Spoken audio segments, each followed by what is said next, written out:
Muito bem, estamos de volta com o Sala Debate, que esta noite fala sobre o empreendedorismo. Nossos convidados aqui no estúdio são o Rodrigo Coelho, gerente do Departamento de Fomento Institucional da área de Planejamento da FINEP, a Fabiana Pereira Leite, analista do SEBRAE, aqui no Rio de Janeiro, e o Luiz Cláudio, empresário.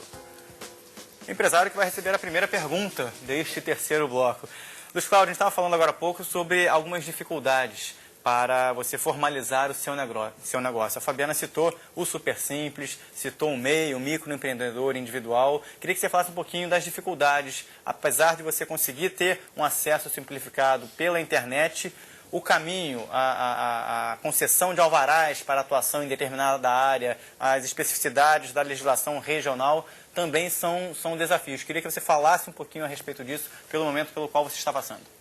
O que eu passo, quando eu comecei a criação do sucolé do Claudinho na praia, eu nunca podia imaginar que ia chegar hoje a essa produção que nós fazemos, que é uma média de quase 6 mil por semana, desde que venda, né, Day Praia, e poderíamos chegar muito mais. Então, eu estou preso, no sentido de que, quando eu tive o CNPJ e parti para a parte de inscrição estadual, na parte do alvará, você precisa ter uma estrutura, principalmente da vigilância sanitária. Porque quando você entra na área da alimentação, você tem que ter toda uma estrutura certa que a prefeitura pede, a vigilância sanitária também pede. E aí o investimento, no nosso caso, é um investimento alto, em termos de polpa de fruta e ramo de sorvete. Então, há essa dificuldade financeira de você poder estruturar, de você ser...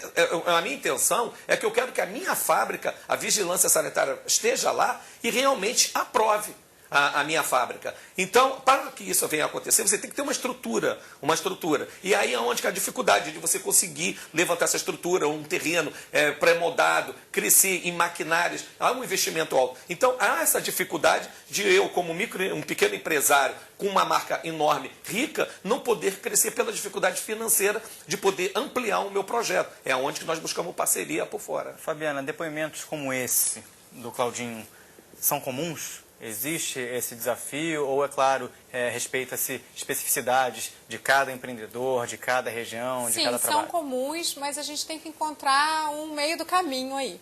É importante deixar claro só que no caso dele, que tem mais funcionários, ele não poderia se enquadrar no empreendedor individual. Né? Aquele do portal empreendedor que a gente fala é uma pessoa que exerce a atividade sozinha ou que no máximo tenha um funcionário. Ele já estaria enquadrado na questão da microempresa, que por faturamento recolheria um tributo bem inferior a qualquer outro regime tributário que ele escolhesse. O Super Simples permite isso, então ele paga de acordo com o faturamento. Então, se ele já está há 22 anos no mercado e ele tem a possibilidade de ter outros funcionários, ele pode sim tentar buscar a formalização e aí pagar os seus tributos de acordo com a sua faixa de faturamento. Com a questão da vigilância sanitária e a concessão de alvará, o nosso país, a Constituição, permite que cada município tenha essa autonomia para regulamentar a lei geral e definir as suas regras para concessão de alvará por questões de local, em que locais da cidade você pode exercer sua atividade e assim por diante. Então, o SEBRAE trabalha na área de políticas públicas, junto ao governo, junto a esses órgãos como a Anvisa, por exemplo, para justamente tentar chegar num denominador comum em que as exigências, logicamente, não dificultem a vida do empresário, mas também garantam a saúde do consumidor. Então, a gente tem que sempre tentar olhar as atividades e mostrar, tanto para a vigilância sanitária, tanto quanto para a micro e pequena empresa, como a gente pode chegar nesse denominador comum. Vamos trazer agora mais um depoimento de outro empreendedor, o Guilherme Vieira, que gentilmente cedeu aí um depoimento para a nossa equipe pela internet e vai contar um pouquinho da sua história. Vamos ver. Meu nome é Guilherme Vieira e eu sou dono da Flip Studio, uma empresa gaúcha que desenvolve plataformas de negócio para dispositivos móveis. No início dos trabalhos da Flip, tivemos a sorte de fazer parte da incubadora tecnológica de Caxias do Sul. Eu lembro que numa segunda-feira de manhã, eu cheguei na que seria a nossa sala, montei minha própria mesa e pluguei o computador na tomada. Pronto, já estava tudo pronto para trabalhar. Isso facilitou bastante o nosso processo porque eu não tinha que me preocupar com nada. A infraestrutura já estava pronta, preparada e à minha disposição. Hoje, 2 anos depois, nós temos já a nossa sala. Mas tenho certeza que se eu tivesse que me preocupar com isso, na época que eu comecei, teria sido bem mais complicado. Uma startup precisa se preocupar com a criação de produtos, com desenvolvimento de cliente, faturamento, e não com a localização da sala, manutenção do ambiente, instalação elétrica e internet, entre outras coisas. Isso com certeza, a incubadora foi parte fundamental no sucesso da empresa, já que a gente não precisou se preocupar com isso, né, no início. O conselho que eu posso dar para os futuros empreendedores é: simplifique. Simplifique suas despesas, simplifique seu produto, simplifique seu processo de abertura de clientes, simplifique seu modelo de negócio e, é claro, simplifique sua infraestrutura. Rodrigo, esse depoimento do Guilherme, né, que trabalha agora na área de novas mídias, de dispositivos para aplicativos, para telefones celulares, contou aí um pouco da sua experiência dentro de uma incubadora lá em Caxias do Sul. Você concorda com ele? São orientações interessantes você poder simplificar a sua área de atuação nesse início de trabalho ou não? Perfeito, Zé. Na verdade, foi muito bom ter trazido um depoimento desse tipo, que mostra a vantagem de uma incubadora tecnológica, ou mesmo de uma incubadora não especificamente tecnológica. Porque qual é a vantagem para alguém que está começando? Ela, além de oferecer um endereço, ela oferece a infraestrutura em condições muito mais adequadas, de aluguel, de tal, e serviços que são compartilhados para todas as incubadas. Esses 3 pontos juntos propiciam que o empreendedor inovador se dedique ao seu negócio, ao desenvolvimento do seu produto. Isso tem interferência na estatística? Quer dizer, negócios que são fechados com mais rapidez, entre outros motivos, essa falta de ambiente também? Com certeza, com certeza. Você tendo um ambiente... Qual é a ideia de incubação? É quase que a ideia que a gente traz de um berçário, não é isso? É você ter um ambiente um pouco mais protegido para facilitar os primeiros anos de vida da criança, né? O empreendedor também, para que ele se foque no seu negócio, não fique fazendo 200 bicos, gaste o tempo que é essencial, ele vai se vantar. E olha, no Brasil já são quase 400 incubadoras. Mas é um ambiente voltado para a área de tecnologia ou pessoas, por exemplo, com o perfil do Claudinho, poderia ser incubado numa universidade? Ou como é que é? Eu não vou falar como suspeito aqui, porque enquanto agência de inovação, o nosso olhar enquanto política pública é mais voltado para as incubadoras tecnológicas. Nessas 400... Temos 384 especificamente. 384. A grande maioria, a maioria é voltada para o segmento tecnológico. Por quê?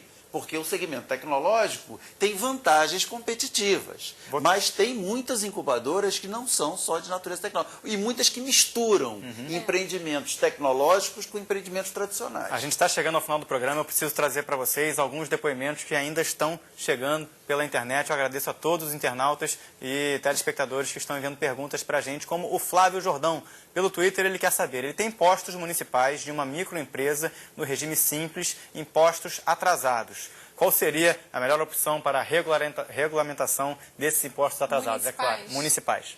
Bom, ele tem que procurar a Secretaria de Fazenda do município, né, para tentar negociar, porque dependendo do município, ele pode tentar parcelar esses débitos. É negociável? É negociável, sim.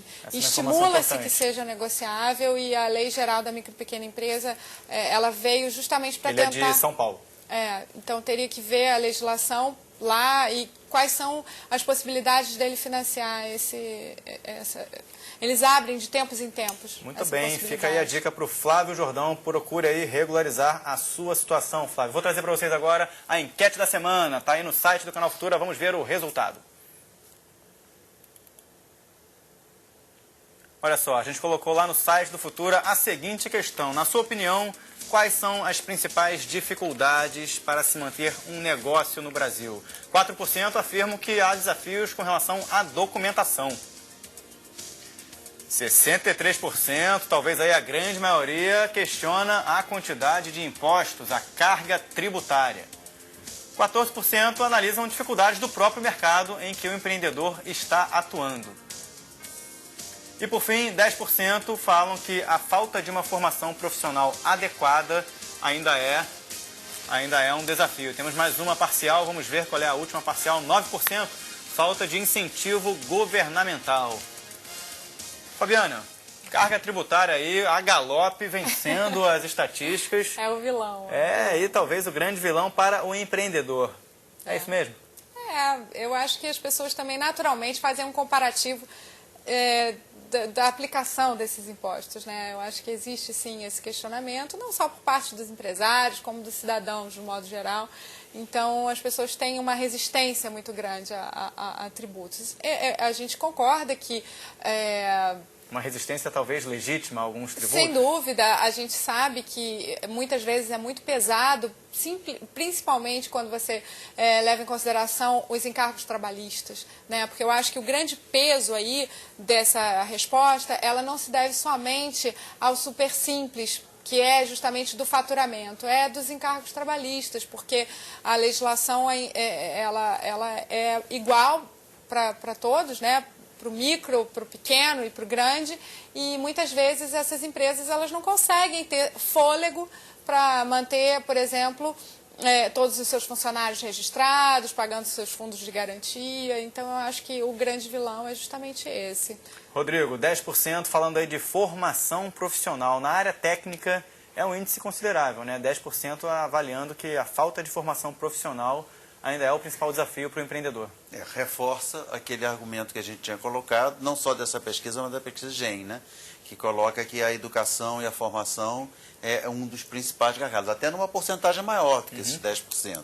Lembrando, é claro, que essa enquete é uma enquete feita com o público que está assistindo o programa ao longo dessa semana, não tem nenhuma base estatística legal. legal. Agora, se me permite, José, claro. Na parte dos incentivos governamentais, eu queria fazer uma menção que eu acho que a gente precisa avançar para chegar no pequeno empreendedor, na área da inovação, porque existe uma lei de incentivos fiscais à inovação muito importante, chamada Lei do Bem, que dá vários incentivos, abatimento de imposto de renda, a isenção de IPI, na aquisição de equipamentos para pesquisa e desenvolvimento, que é um grande avanço para o país, ela é recente também, mas é só sobre o lucro real, não é sobre o lucro presumido. Então acaba deixando de fora praticamente todo o segmento das pequenas empresas. Já há uma reivindicação de CNI, das instituições nacionais, entidades de classes nacionais, para se repensar uma forma de incluir as pequenas empresas. Claudinho, a gente viu aqui 14% falando das dificuldades do próprio mercado. Você vivenciou isso na prática também? A concorrência ali do próprio mercado? Sou sincero,